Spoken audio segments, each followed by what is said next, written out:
YouTube, what's good? It's your boy TD, and I'm back again with another video from Fantasy Good Sports. And today, guys, it's Tuesday. I'm going to show you how to work the waiver wire without spinning fab or using your waiver wire position. Yes, I said it. I'm going to show you how to work the waiver wire. Well, guys, maybe one play out of the whole year, maybe two at the most that you have to spin for fab for. That way you can go get who you want or spend a little bit of fab for a guy that you think is a sleeper just to make sure you get him. But all this bidding on this guy because Dalvin Cook got hurt and we all bidding on Alexander Madison and he might be in there for 2 to 3 weeks, you shouldn't have to do that. So guys, I'm going to show you how to plan ahead. Now, let me tell you some guys that I got on my team that I ain't even have to spend any fab or any waiver wire position on. So, Brandon Cooks, Chase Claypool, Henry Ruggs, Preston Williams, and Alexander Madison. Now, what did I do? Why I didn't have to spend any fab? Guys, I am 3-3. Well, 2-3. 2-3 in one of my leagues.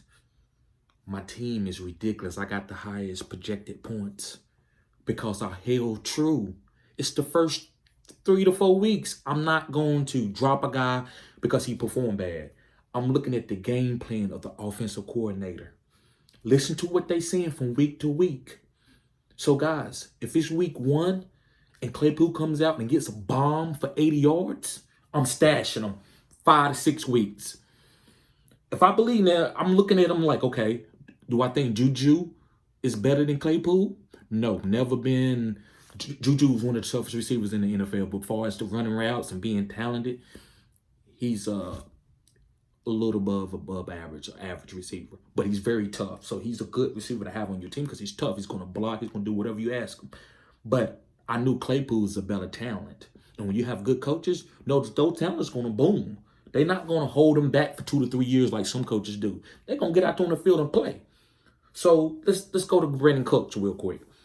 Why did I have Brandon Cooks after he gave up a dud maybe 2 to 3 weeks out of the first 6 weeks? 5 weeks? 3 out of the first 5 weeks. He was duds. But reason why I stashed him, Will Fuller, he cannot be counted on. Yes, I said it. Will Fuller cannot be counted on. Guys, so you knew that the guys who's going to get peppered the most targets is Brandon Cooks. Darren Fells is a tight end. He's a basketball player. He's good in the red zone, but he's not going to get 12 targets a game. You think Will Fuller going to have 15 targets a game? You think they're going to give it to David Johnson 25 times? Or he going to have 12 catches like the old David Johnson from Arizona? No, it's Cooks. Now, Will Fuller might have a bigger ceiling. That's true. I love Will Fuller. His ceiling is boom. He's a big boomer, guys. He's one of the best deep threats in the league. But as far as getting peppered with targets, 1, 2, 3, 4, 5, 6, 7, 8, 9, that's Cooks in his offense. So you got to think of the offensive philosophy. And I'm giving y'all some breakdown. Now, this is some Patreon type stuff. But I'm going to give it to y'all because y'all deserve it. It's COVID stuff going on. I'm not going to see people that's following me struggling. So I'm going to tell you how to beat the waiver wire. So go and get a guy 3 to 4 weeks ahead of time and stash him. So let's go on to another guy that I named. Preston Williams. Guys, like I said in my video yesterday, I knew Preston Williams was the best route runner on this team. He's just not the most experienced. Devontae Parker more experienced. He's had his trial and tribulations. But Preston Williams had a knee injury, and he had to get back comfortable with his body and trusting his knee. And you can tell from last week, and did you hear what Shane Gailey said? Did you hear what Shane Gailey, the offensive coordinator, said? Shane Gailey said that we're going to try to get Preston Williams the ball because they know what Preston is. He just, once they see in the game that, guys, he don't look right, then they go off and go and just pepper Devontae Parker and go to Gesicki and give it to Walton, the running back. But they know Preston Williams is that's the guy who they're going to sign. Like Devontae Parker, they want to keep him around, but Preston Williams is the guy for the future with Tua. So that's why I knew to keep Preston. I didn't care nothing about what he did week 1, 2, 3. I didn't care. I knew I was going to have his time. Now, there is a limit. I start losing when I'm going to lose my season, then I got to go win games right now. So for week to week, it's different. For different people, it's different. Now, everybody can't go after a Preston Williams or a Brandon Cook. It depends on what you need in your league. So if you 0-4 and you got Mike Davis coming up after Christian McCaffrey go out, then you got to go spend that fab for him. You got to go spend $8. If you got $100 worth of fab, you might got to spend $50 or $60 on him because you got to win that week.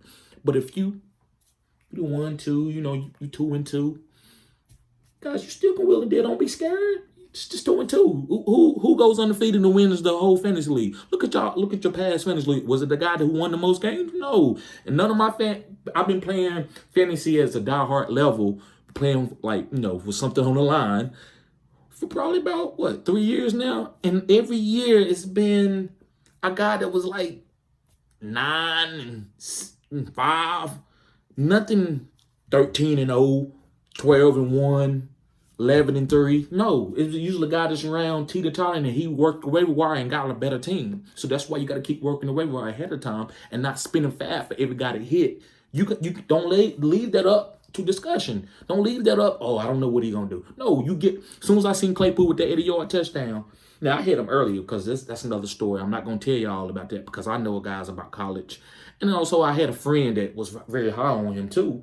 But I liked him anyway. I just didn't know how quickly he was gonna be using the offense. But guys, so I stashed him.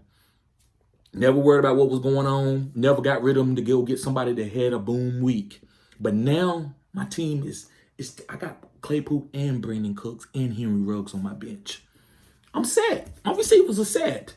Then they might have some dud games in there, but it doesn't matter. I can wheel and deal. I got, whatever. But I got guys that's booming. I don't have to bid fab on them, guys. So you have to look ahead of time. So just like what I was talking about with Preston Williams, you don't wait till he have a big week like he did last week and go get him. You should know that. You should be paying attention to offensive coordinators and see what Shane Gailey said. Same thing. Let's talk about Damien Harris. Why did I pick Damien? He didn't even play this whole last year. He didn't even play. They had him on what was IR or PUP or something. But I knew. I was like, okay, they got Cam. Okay, Sony's beat up. Rex is a solid play. And James White is a great PPR back. So okay, well, I'm gonna grab. I ain't got nothing. I don't know who else to draft at the last 2 picks. So I'm gonna take Damien Harris. I think they're gonna play him this year. So I'm stashing him. And I start hearing good things about him in camp. I was like, oh, I got him. I got him last pick on my draft. I got him. And he gets hurt. And you know what? A lot of people took him. They dropped him. Because they kept on talking about James White and Sony. That's fine. They could be the bell cow. But you got to wait and see. You don't get rid of the player and then, oh, man, well, now I see. And it's too late. So you got to kind of hold true to whatever you believe. And if it don't go that way, that's fine. Make another move. So I had Damien Harris on IR the whole time, especially with the extra IR slot that I got for COVID. I said what I said. I stashed Damien Harris, guys. Now I got 4 or 5 boomers just on my bench ready to play. Now guys that I had AJ Green, he's been starting for 3 weeks. I'm done with him. I got Henry Ruggs and all those guys. I don't need AJ Green. Now those guys that you've been having there who've been putting duds, you put them on, and you put them out on the waiver wires. Now, I'm not saying you can't go back and get them later on when you just, you need to or something, or you just willing and dealing. But hold true to what you believe, guys, because you never know what can happen. So now I hit the lottery. I have Damien Harris, all those guys that I stash. That's why I talk about stashing players that you think can boom. Let me see. Henry Ruggs, I'm talented with looking at guys from college. Now you say, well, you just easy. He was fast. It's a lot of fast. Remember Darius Hayward-Berry from the Oakland night? They wasn't Vegas at this time. Remember from Oakland? They drafted him because he was 4'2", and he ended up being nothing. He had maybe a little here and there. He had some decent games, but he was nothing. So, but it's things that I do that I look at, guys. So just trust me. That's why I stashed Henry Ruggs. So you have to do that, guys. You got to play the waiver wire a week ahead of time. So guys, I ain't gonna start repeating myself. I'm going to get on with this video. But, guys, if you like this video, thumbs it up because this video can get out to more people. And it helps the channel grow. I'm trying to grow, guys. So hit the thumbs up button, guys. And also, guys, check out my website at GoodeSportsTD.com. And there I have consultations that you can get Also, you can donate to me if you want to, guys. If you like what I'm doing, you want to show love to the channel, want to help me grow, go to my PayPal, guys. I'll put it in the link in the description box. But also, you can be able to find it at GoodSportsTD.com. Again, that's Good Sports, and that's good with an E at the end, then sports with an S, then TD.com. So, guys, yeah. So, if you like this content, subscribe to my channel, because I'm going to keep giving you this, guys. Cutting edge information. Thank you. Have a blessed day.